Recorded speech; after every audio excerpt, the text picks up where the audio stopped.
É isso, amigo Paulo. Boa tarde a todos. Hoje nós iremos desenvolver um estudo a respeito da vida de Paulo de Tarso, em que nós iremos dar um enfoque, essencialmente, de alguns episódios no tocante à vida de Paulo, como base, como fonte, o livro Paulo Estevão, psicografia de Chico Xavier, ditado pelo mentor Emmanuel.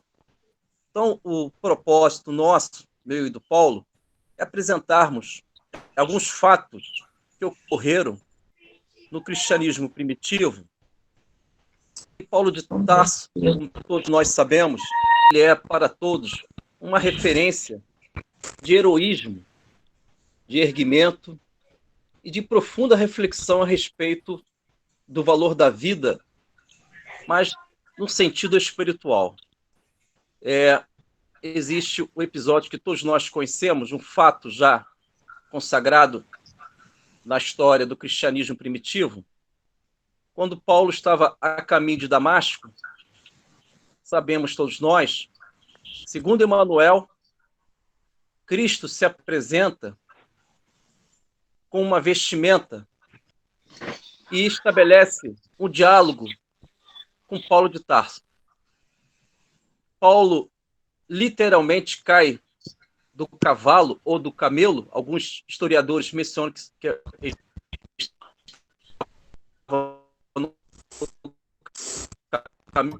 do cavalo. Os irmãos, minha irmã, É. vamos fechar o microfone, Isto por favor, que dá interferência no áudio do Carmélio.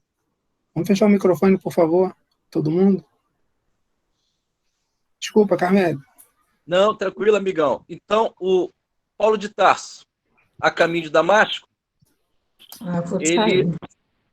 ele fica frente ao Senhor Cristo, ao Mestre Jesus. E, segundo Emmanuel, Jesus se apresenta frente ao Paulo, que nos traz um significado, primeiramente, que, e muitas vezes, para que possamos estabelecer o diálogo com o Messias, com o Senhor Jesus, com o Mestre, devemos aprender a cair do cavalo.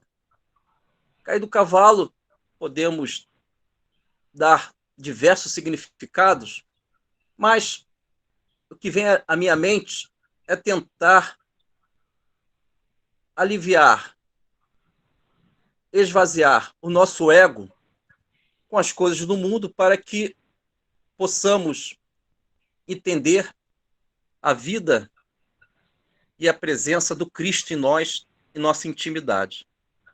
E naquela oportunidade, Paulo já estava ajoelhado, porque, segundo Emmanuel, o magnetismo do Cristo naturalmente envolveu Saulo de Tarso, e Saulo, nestas condições, percebeu a verdade, o príncipe da luz que Cristo representa para ele e para todos nós.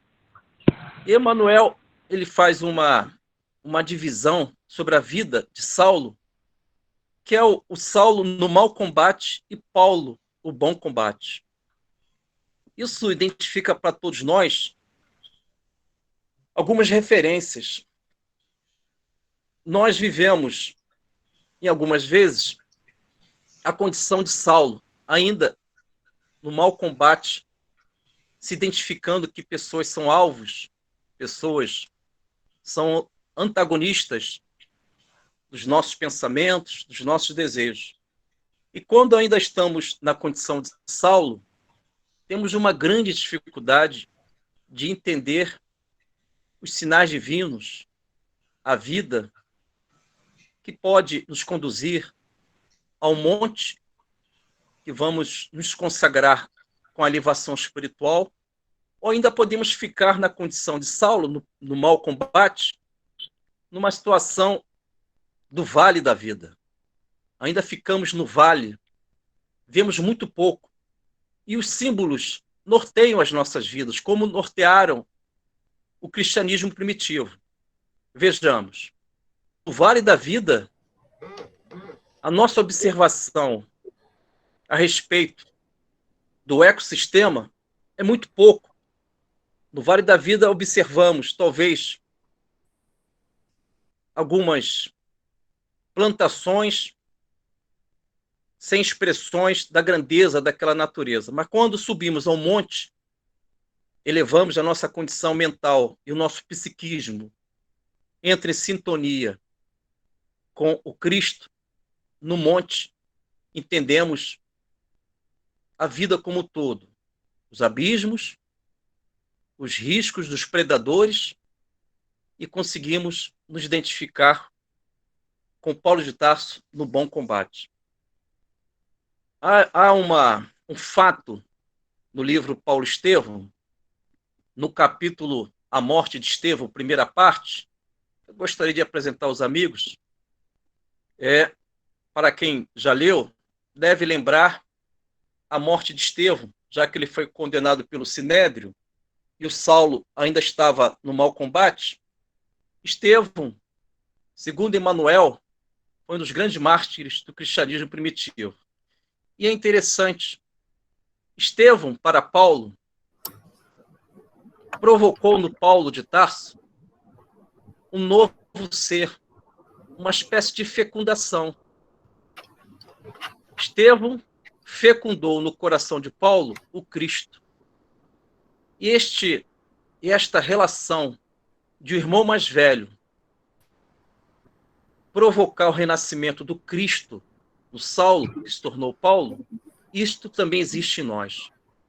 Quando entendemos o mestre da vida e nossa encarnação, iremos viver com as devidas proporções as mesmas experiências que o Saulo e o Paulo ele viveu numa única personalidade.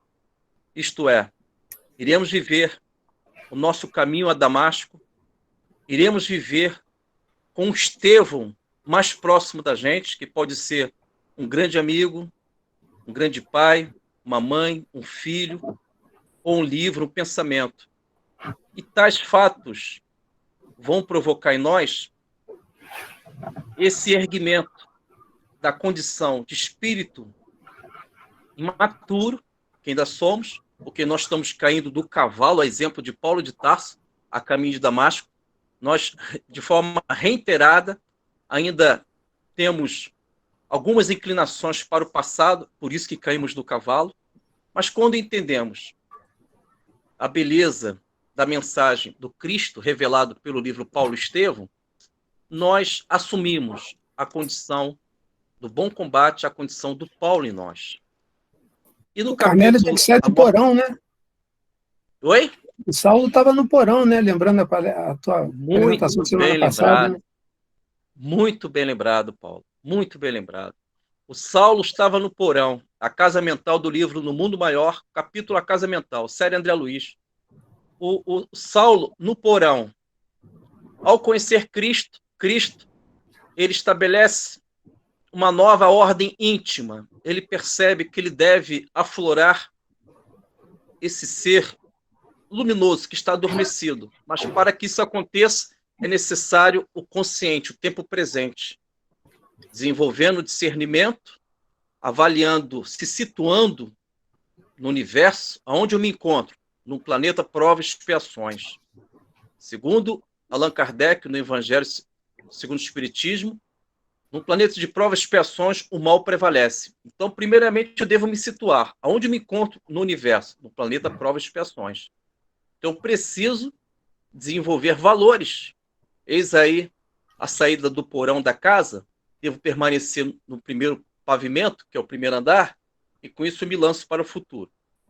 Mas, segundo o capítulo A Morte de Estevão, Estevão foi condenado pelo Sinédrio, é claro, pelas defesas e pelas arremates infelizes de Saulo de Tarso, ele foi condenado à lapidação, ele foi apedrejado, sabemos todos nós. E amarrado no tronco, Estevão, ele, ao receber as primeiras pedras, que geraram ferimentos, sangramentos, e já próximo da sua desencarnação, está lá no capítulo, algo maravilhoso aconteceu.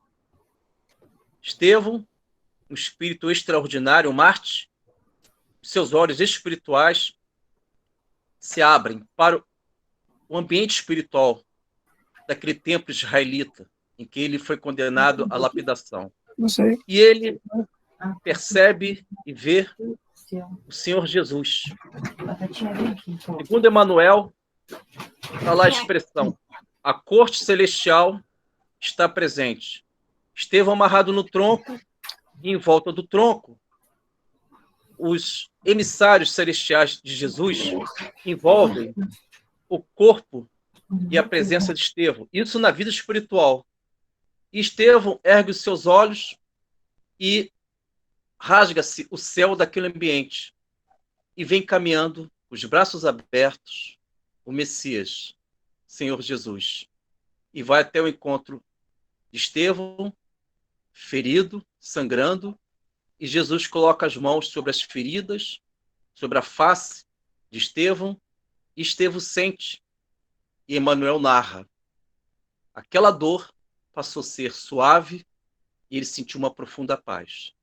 Então, amigos, já vou passar a palavra para o nosso Paulo Faria.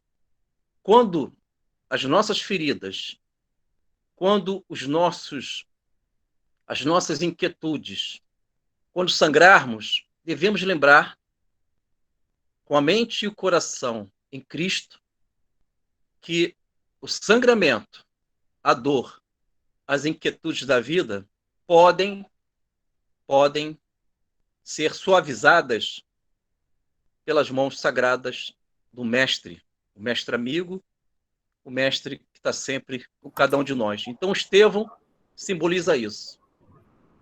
Amarrado no tronco, martirizado, ele sente a presença do Cristo e aceita essa condição de aprendiz e se curva ao sagrado que Jesus representa. Agora eu vou passar para o Paulo, para que o Paulo possa noticiar outras informações do livro Paulo Estevão. Paulo, a palavra é sua. Carmele, só um instantinho. Depois você volta, Carmele.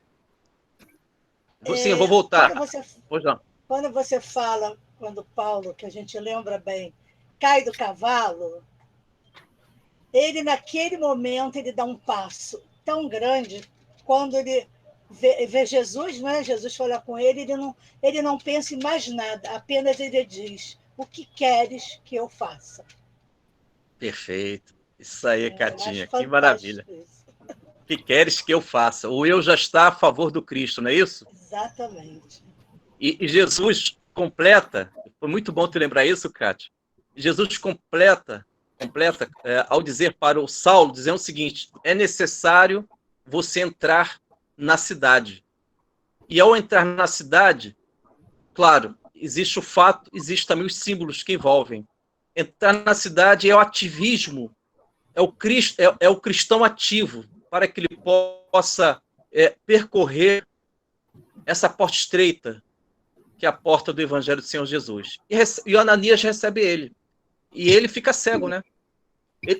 Veja bem, o Saulo fica cego para melhor enxergar depois. A história do cristianismo primitivo, ela tem um valor paradoxal.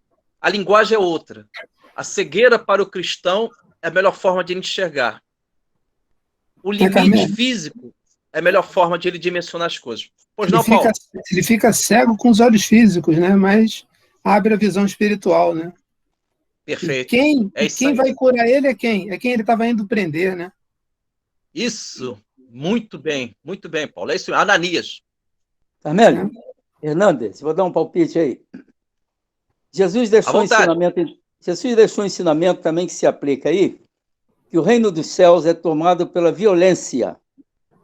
Paulo conseguiu uma violência considerável ali sobre si mesmo e entenderia o reino do céu de futuro. Então, juntou ali uma série de situações ensinadas por Jesus nesse episódio do Paulo, não é verdade?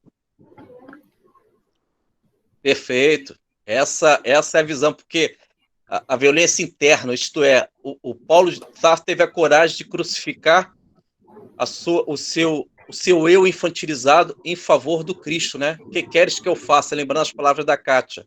O eu já está a serviço do sagrado que o Jesus ali representa. É isso aí. Triturar, Paulo, né, a palavra é sua. Oi? Oi, Catinha? Triturar. Triturar. Opa, isso é forte, Kátia. Isso é forte, hein? Isso mexe comigo, Kátia.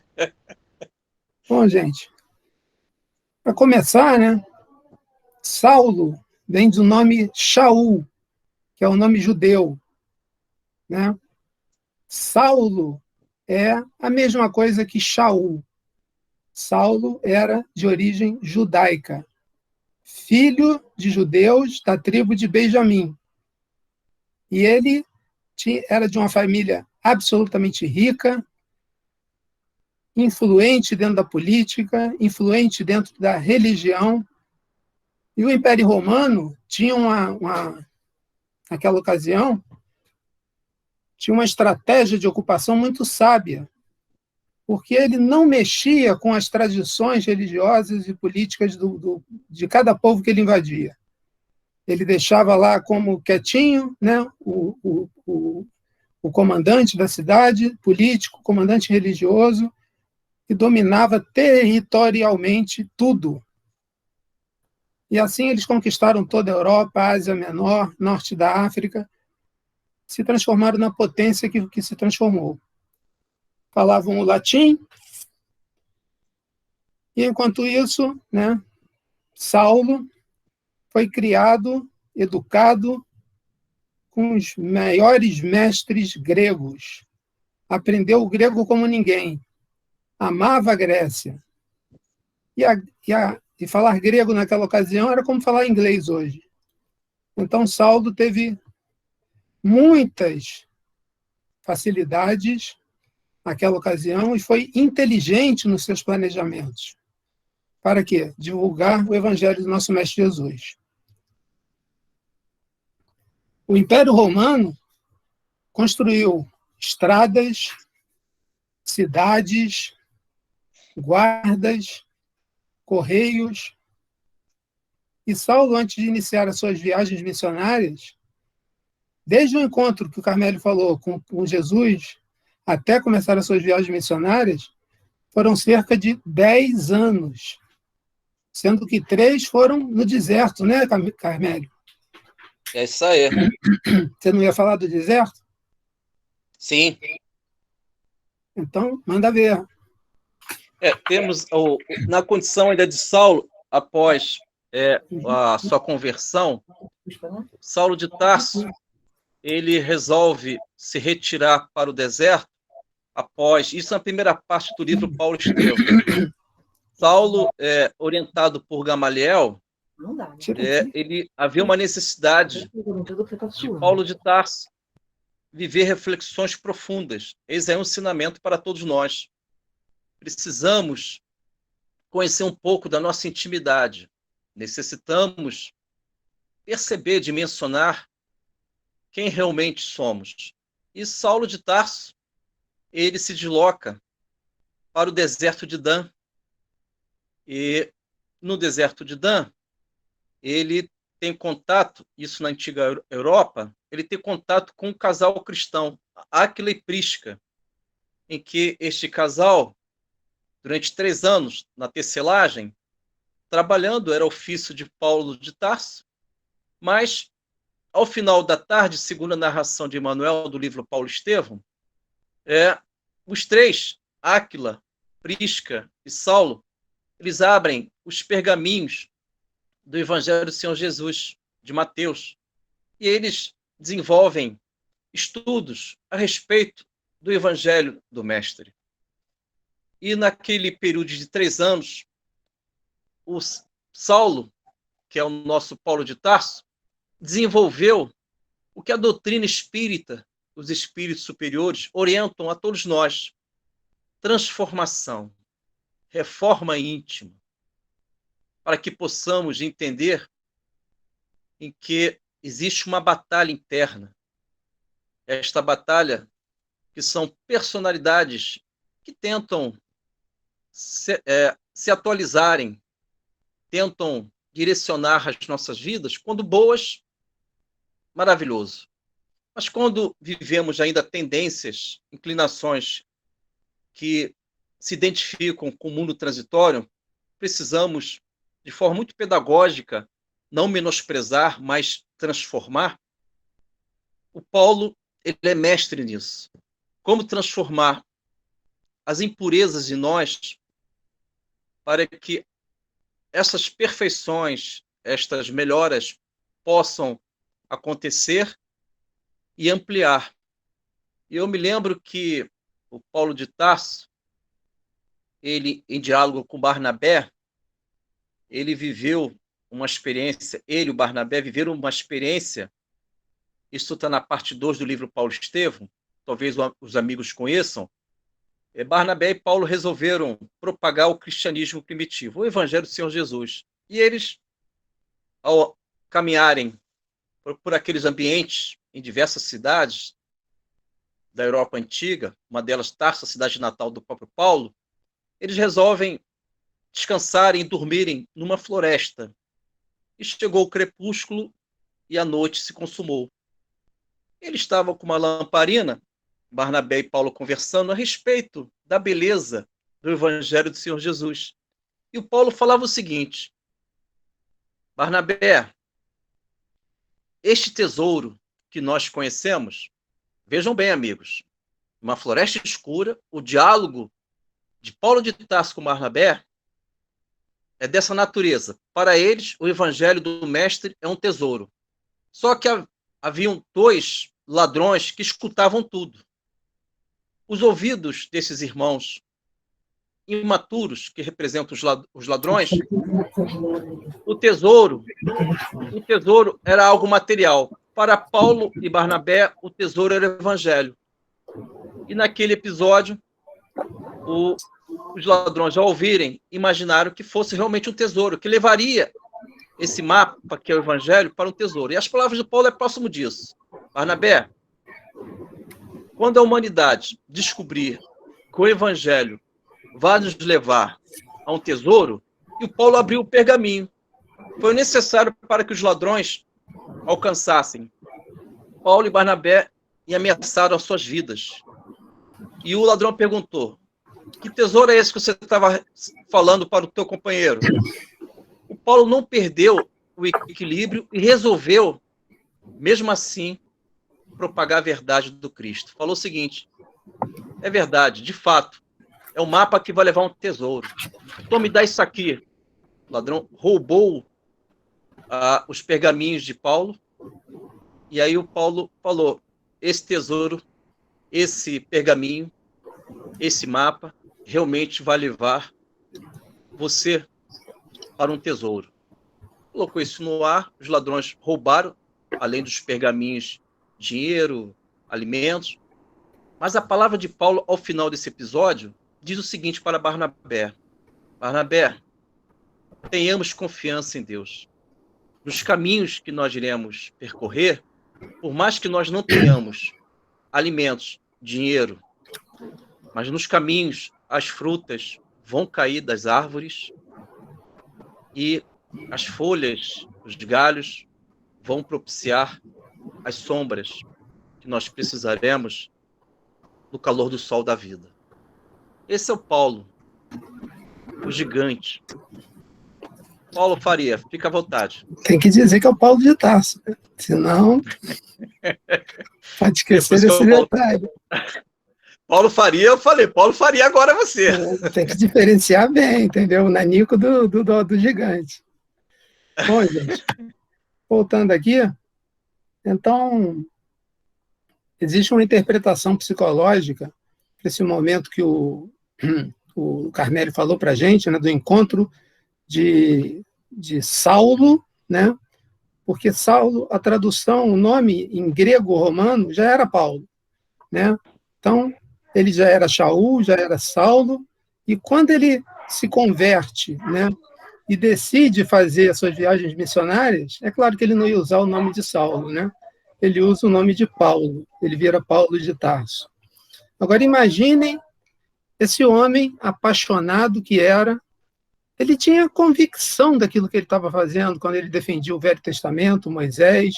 Ele estava sendo preparado, ele era filho discípulo de Gamaliel, um dos grandes mestres do Sinédrio, né? Para quem não conhece, o Sinédrio era como se fosse a reunião dos principais religiosos judeus daquela época, e que fizeram de tudo para condenar Jesus. Não a lapidação, mas a cruz, porque a cruz era para aqueles que se insurgiam contra o império. E para os judeus não era lícito matar. Era ferir um dos 10 mandamentos de Deus. E Paulo, a princípio, foi rechaçado pelos cristãos, por Pedro, por todos os outros apóstolos, que viam naquele homem, né, politicamente correto falando, Saulo era o quê? O inimigo dos cristãos. Mas se a gente for falar na íntegra, sem dó nem piedade, o que Saulo era? Saulo era um assassino. Um assassino daqueles que viram em Jesus a luz que era prometida em todo o Velho Testamento por todos os grandes profetas.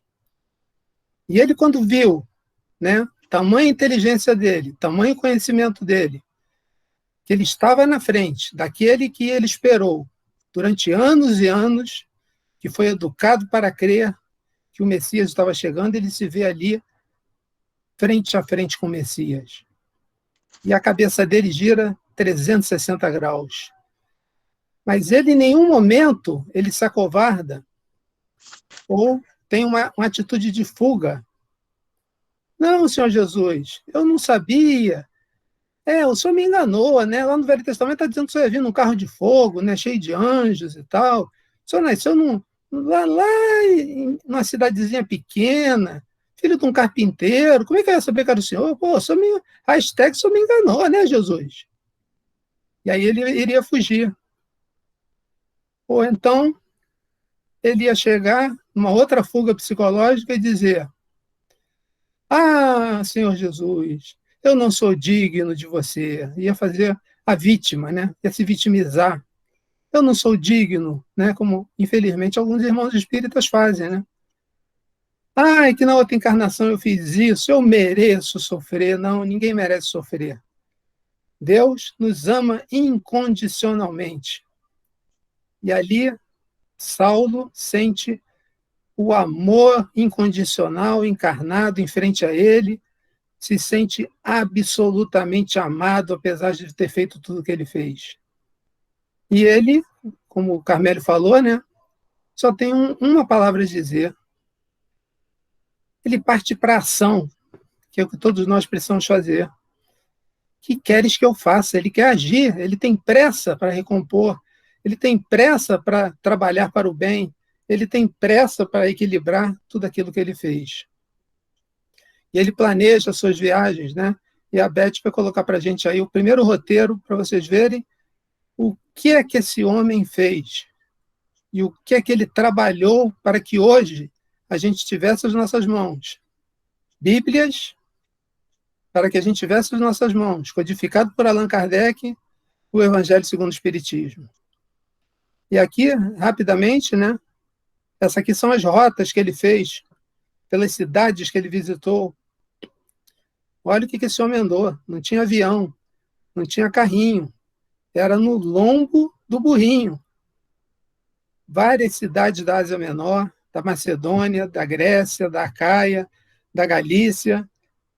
O livro de Atos dos Apóstolos, escrito por Lucas, tem detalhes de todas essas viagens, de tudo que Paulo fez. Em cada cidade ele montava uma igreja, que para ele não era um templo de pedra, era um local de luz, era uma casa modesta, onde os seguidores de Jesus se reuniam para, disputando pergaminhos, fazer as leituras, os encontros.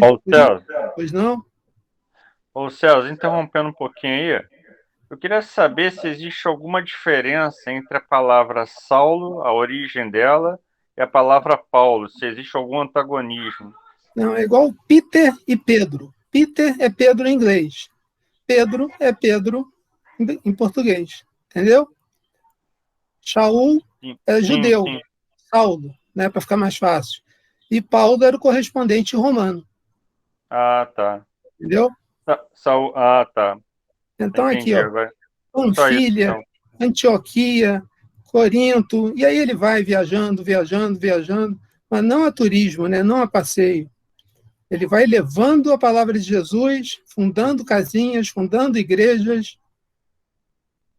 Igreja é um termo que vem do grego também, eklésia, que quer dizer reunião em boa companhia. Não tem nada a ver com a tradução que dão de igreja. Vamos salvar a nossa igreja. Vamos salvar o nosso templo de pedra. Não. Paulo se preocupava muito mais com as pessoas do que com os templos. Ele pregava em qualquer lugar, por onde ele passava, ele levava o exemplo dele de dedicação a pregar, a ensinar e a transmitir o Evangelho de Jesus. Vamos para o próximo, Beth, por favor? Aí inverteu, era a segunda cidade. Aqui foi a primeira viagem, né? Antioquia, Salamínia, Pafos, Chipre. Ih, está pulando igual avião. Ilha de Chipre. Para na primeira, Beth, por favor.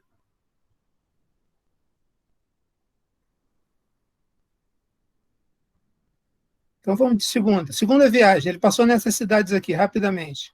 Ptolemaida, Tiro, Sidão, Tarso, onde ele nasceu, Troade, Neaópolis, Filipe, Tessalônia, aí que vem a carta aos Tessalonicenses, Bereia, Atenas, Corinto, aí vem as duas cartas aos Coríntios, Éfeso, né? Aí vem a carta aos Efésios.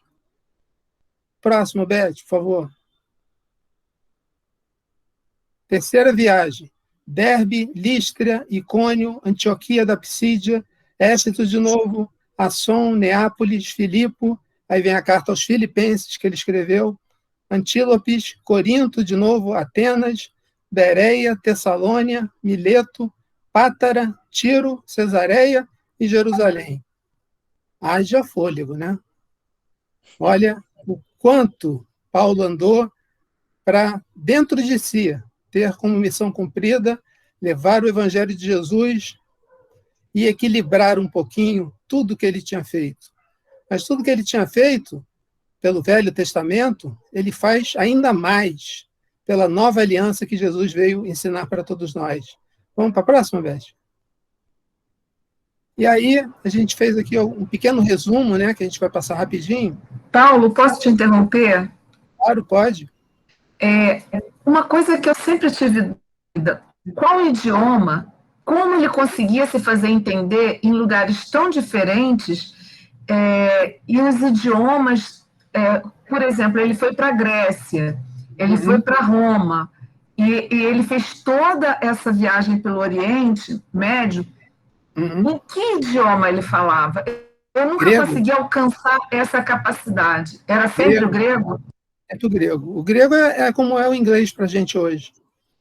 Todo o Império Romano falava grego. As cidades falavam suas línguas de origem e o grego. Entendeu?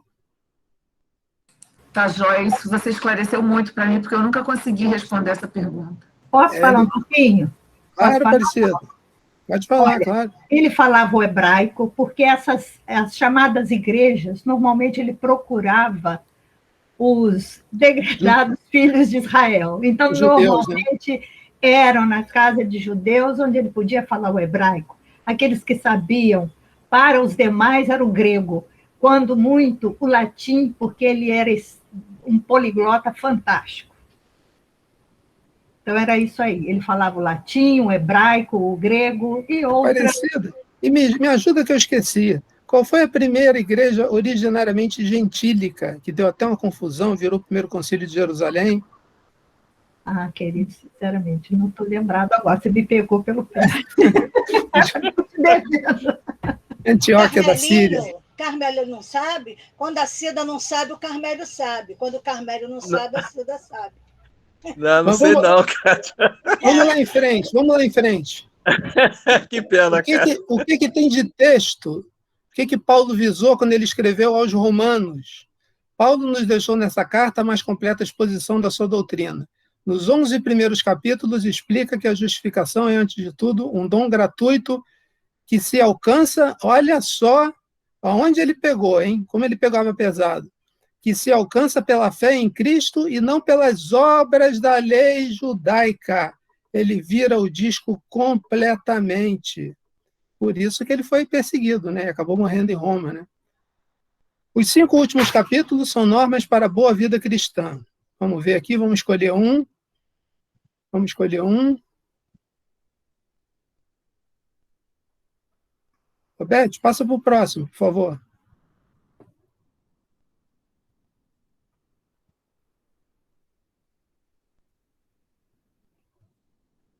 Vamos nessa aqui, que combina com ele.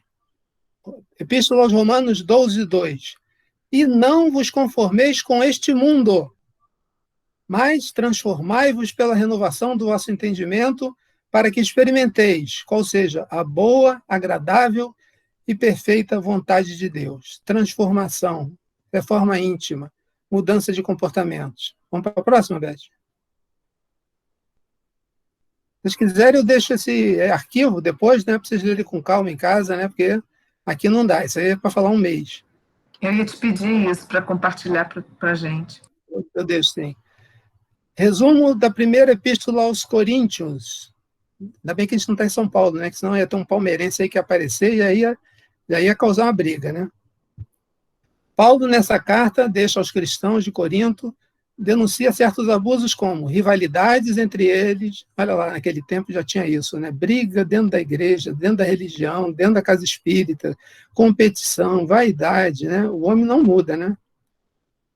Incesto, recurso aos tribunais pagãos e imoralidade. Depois responde às perguntas que lhe haviam feito sobre o matrimônio, o celibato, sobre as carnes oferecidas aos ídolos, né? O pessoal fazia uma macumbinha naquela época, né? Básica, né? Matavam uns bichinhos, oferecia aos deuses, né? E serviam, era comido depois. Abusos na celebração da Eucaristia, sobre vários pontos, e dons do Espírito sobre a ressurreição futura. Passagem, só pode ser uma. Vai para a próxima. Beth, por favor.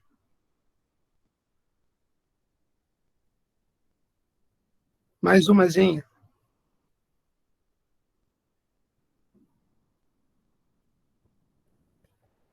E é essa aqui, ó. Todo mundo pensa que é de Renato Russo, né? Mas é de Paulo. Coríntios 1, 13, de 1 a 13. Eu vou falar só as 2 primeiras frases, que o resto acho que todo mundo sabe, né? Ainda que eu falasse a língua dos homens e dos anjos, e não tivesse amor, seria como o metal que soa ou como o sino que tine. E ainda que tivesse o dom da profecia e conhecesse todos os mistérios e toda a ciência, e ainda que tivesse toda a fé de maneira tal que transportasse os montes e não tivesse amor, eu nada seria. E ele vai falando de amor inspiradíssimo, provavelmente com Estevão ali ao lado dele, inspirando ele, trazendo diretamente o pensamento do Mestre Jesus, do Cristo, para que Paulo trouxesse essa beleza, esse espetáculo de passagem. Vamos para Coríntios 2, Beth?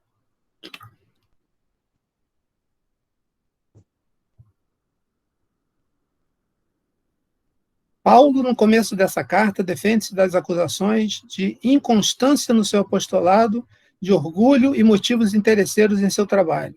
Após breve apelo no sentido de fazer uma coleta em favor dos pobres de Jerusalém, de novo refuta seus inimigos e reivindica a sua autoridade apostólica. Vocês acham que os outros apóstolos teriam esse peito que Paulo tinha? Paulo peitava a guarda romana, Paulo peitava os lugares onde andava, Paulo foi preso, Paulo levou pedrada, e fez e aconteceu. Se não fosse ele, gente, do jeito que era, né, a gente não tinha evangelho hoje nas nossas mãos, não. E Jesus sabia disso, foi lá buscar ele para falar, olha, você vai ser o CEO do meu evangelho pelo mundo. Se não for você dirigindo isso, né, a coisa não vai acontecer. E aqui vamos escolher uma passagenzinha. Vamos. Olha aqui, uma coisa que todo mundo sempre se pergunta, né? Velho Testamento e Novo Testamento. Olha o que Paulo fala. Porém, os seus sentidos foram endurecidos, porque até o dia de hoje, o mesmo véu permanece sem ser retirado na leitura do Velho Testamento. Aquelas frases enigmáticas, aquelas passagens que ninguém conhece, né? O qual foi por Cristo abolido. Jesus, quando veio, fez um novo testamento, o testamento da aliança, né? Quando ele serve na Santa Ceia o vinho, né, como a representação do seu sangue. Então, se nós temos um novo testamento, uma nova aliança com Deus através do Mestre Jesus, para quê, né? Ficar ainda se pegando em passagens que não tem mais sentido. É como história, como conhecimento, é claro que é válido, é claro que é bom, é claro que é útil, livro dos Salmos, Eclesiastes, Provérbios e tantos outros, né? Mas, no mais, é o que Jesus trouxe, é a lei de amor, né? Vamos escolher um aqui. Foi só essa. Vamos para a próxima, Beth? Tem que ver a hora. Coríntios 2 já foi, vamos para a próxima. Já foi. Gálatas, na Galácia. Paulo admoesta nesta carta aqueles que rejeitaram sua autoridade e introduziram na igreja práticas judaicas como a circuncisão. Havia um conflito que alguns judeus queriam que o cristianismo fosse uma continuidade do Velho Testamento, do judaísmo. Se isso tivesse acontecido, né, o cristianismo, os ensinamentos de Jesus, hoje estariam reduzidos a talvez uma pequena seita perdida lá nos cantões de Israel, né? Ainda bem que não aconteceu. Prova que seu ensinamento é de origem divina e mostra a observância de certos preceitos da lei judaica, que são inúteis para os cristãos. Encerra a carta com uma série de advertências de ordem prática, baseadas na doutrina que acaba de expor, né? E essa frase tem várias traduções diferentes, né? Mas é aquela frase que Paulo diz, né? Não sou eu mais quem vive, mas é o Cristo que vive em mim. Vamos para a próxima, Beth? Efésios, o povo da cidade de Éfeso. Paulo escreveu esta carta quando estava preso em Roma. Depois de agradecer a Deus a fidelidade deles e pedir a eles a sua perseverança, exorta-os a viverem cristamente e enumera os deveres dos maridos e das esposas, filhos e pais, escravos e amos. Vamos escolher uma.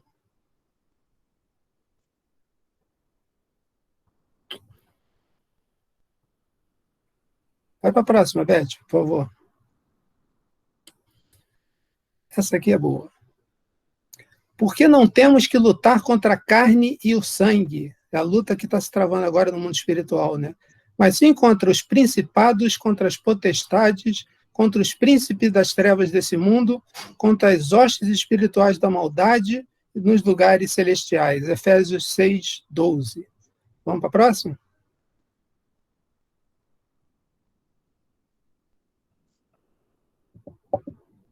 Beth, mais uma. Aqui, eu não vou nem fazer o resumo, vou deixar o texto para vocês. Epístolas de Paulo a Filipos, aos Filipenses, aos Colossenses. Vamos em frente, Beth. A Timóteo, que ele considerava como filho, né? Timóteo, ele escreveu 2 cartas. Vai, Beth. A Tito, também escreveu uma carta. Segue em frente, Beth. A Filemon, tudo de Roma, ele foi escrevendo para todo mundo. Vai, Beth. Oi, espera só um minutinho. Vamos terminar aqui que a gente conversa. Filemon, mais uma. E aos Hebreus. Paulo escreveu essa carta por intermédio de algum discípulo, provavelmente Apolo, a quem propôs os pensamentos a desenvolver, deixando a redação a seu cargo. Destina-se aos cristãos que vieram do judaísmo, provavelmente aos sacerdotes convertidos, e agora tentados a voltar para o judaísmo. Paulo, por meio de seu secretário, lhe mostra a superioridade dos ensinos de Jesus, né? E a gente fecha aqui, a superioridade dos ensinos de Jesus sobre o judaísmo, principalmente no seu aspecto sacerdotal. Eu vou deixar esse texto aí para vocês, e, se Deus quiser, em setembro a gente continua esse estudo, né, com a data fixa, fazendo o estudo das epístolas de Paulo. A palavra é de vocês. Paulo, pode falar. Carmelo, pode falar, por favor. Agradeço. É só um minuto. É só para finalizar mais um episódio relatado por Emmanuel no livro Paulo Estevão. Os amigos devem conhecer. É que quando nós associamos os mártires, nós não cogitamos de algumas possibilidades de profunda alegria que esses irmãos viveram também. Segundo o livro Paulo Estevão, Paulo de Tarso, preso, ele estava aguardando mais um julgamento da época, e Emmanuel narra que 2 algozes deram 38 açoites no corpo de Paulo de Tarso. Em um dado momento, isso na prisão, Paulo de Tarso sente uma profunda paz e ele percebe os braços de Jesus, segundo a narração de Emmanuel, os braços de Jesus indo ao encontro de Paulo de Tarso. Vejam bem, amigos. Paulo, amarrado, com 38 açoites, sangrando, sente uma profunda paz e percebe Jesus com os braços abertos. Paulo de Tarso. E segundo Emmanuel, Paulo de Tarso foi lançado para o infinito, a sua alma se dilatou-se e ele sentiu um profundo êxtase, uma profunda paz. Por que eu estou apresentando isso para os amigos? No cristianismo primitivo, a dor, o sofrimento podem revelar esta alegria cristã. Então, segundo Emmanuel, no livro Paulo Estevão, Paulo de Tarso teve um profundo êxtase. Sua alma foi lançada ao infinito, sangrando, após 38 açoites na prisão. Então, Cristo liberta a gente dentro da prisão, não fora dela. É isso. Carmelo, hoje em dia é fácil ser cristão, né, Carmelo? Na hora quem dera. É uma barbada, né? Não tem açoite, não tem perseguição, não tem nada, é uma tranquilidade total. Que maravilha, a gente não tem noção, né? É verdade.